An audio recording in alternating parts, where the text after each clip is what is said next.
Guess what? The Caduceus coil and the pine cone that we see in ancient ruins was a symbol of how they used bucking magnetic fields to give off magnetic energy. William Sosa explains how that works, and he explains about an experiment that he did to try to replicate this phenomenon and the strange results that he got. In 1990, I did this experiment with the cadesis coil. If you think about magnets, they have a north and south pole, right? And if you take the two of them, north and south, if you take north and north and try to bring them together, they repel. If you bring south and south together, they repel. But if you bring north and south together, they'll attract. Okay. And in our technology, we use that property, that attracting property, in everything. Okay. In our electric motors and almost all of our technology is the pulling, the attracting magnetic fields. But the bucking magnetic fields do something kind of interesting. Imagine it like two fire hoses of water pointing at each other. Okay. And when they hit the middle, they'll splash and cause bubbles to, the water to fling off in all different directions in that middle spot. So if you were sitting there with a hose, turning it on, turning it off, turning it on, turning it off, you would get these bubbles of flying out. And what they are is they're magnetic bubbles. It's kind of like turning on a blender and watching the milk froth up from bubbles frothing up. So I built this device, and I was living in Mountain View, California at the time, and it was late at night. It was like midnight. I put this thing together, and I took a 9-volt radio battery. I took a clothing shaver that has a spinning motor, and I took the thing off of it, put a piece of copper foil on it, so that as the thing would spin, it would connect the two wires. That was my chopping device. So I was chopping it with a motor, and then I had the coil, and the coil was just a couple of wires crisscrossing each other on a socket wrench extender, because I needed some kind of an iron rod to put it on. And I did put this whole thing on my kitchen table, started running it for a while, and then I noticed the battery was getting very hot, because basically they call it crowbarring. We would literally electrically just running a wire across the contacts of the battery, and that makes the battery get very hot. So what I did was I took the battery and put it in a saucer of water and froze it into a block of ice, so it wouldn't melt the table.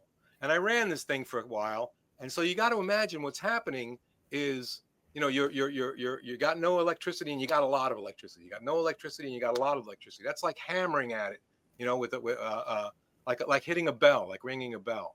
And every time you hit it, bong, bong, bong, and that's Well, what was happening. were you pointing that at something or? No, I just had it on the table. I had no idea what Okay. it would do. Okay, I was expecting it to do what the book said it was going to do, levitate off the table. It didn't do that. Okay, but I started noticing as I'm sitting there looking at the thing that my face is feeling dry and my eyes are feeling dry. And there's like an electrical charge in the air. I can feel this electrical activity in the air.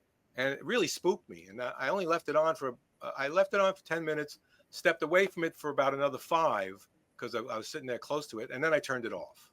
And when I turned it off, I would discover as I was picking up my tools that they were all magnetized. All the screwdriver and the wrench and the pliers, they could now, pick each other up and things like that. What's the explanation for that? What I believe was happening was that the device was frothing up these magnetic bubbles into my face, okay, and into the table. And as they rolled their way across the table, they were magnetizing the devices, the tools. So another thing I noticed was I had a ruler in front of the perpendicular to the coil, and I just happened to have that. I didn't do it on purpose, but when I took a compass on the ruler, it would spin round and round and round as I rolled it across the length of the ruler, and it really Hmm. shouldn't do that. That's so it was basically north south south north north south south north. That's how it got magnetized, and I wouldn't have expected that to happen with the Earth magnetic field. I would expect the Earth to have just made a bar magnet out of it. And then, of course, the third thing I discovered was when I went to work the next day, and one of my coworkers said, "Bill, you got some sun yesterday." And I'm like, "No, I didn't. I didn't go anywhere outside, but I looked from the neck up. I had a sunburn." and it was a mild sunburn, and it actually cleared up my acne for a while, about a month. So but at the time, this was 1990. I didn't know what was doing, and so I decided to like drop this thing for a while.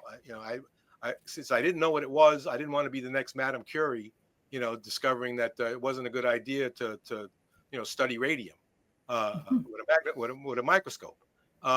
So I would come full circle on that later after doing the dendritic light work, that what they were doing and how that was connected to the pinecone device. Because the pinecone device is nothing but the cadesis coil larger. As you run the wires up and down the pinecone, you would crisscross the wires all over the place. If you look at a pinecone, there's all these nodes where the wires would crisscross, and so it's basically a version of the coil, the cadesis coil that I experimented with in 1990. And my connection to that and the soft and light technology I would get from studying Ed Lee Scanlon's work, the guy who built Coral Castle. Please watch my other video here on TikTok where William Sosa explains how he believes the pine cone was used to soften stone, and also how these bucking magnetic fields were used in Coral Castle.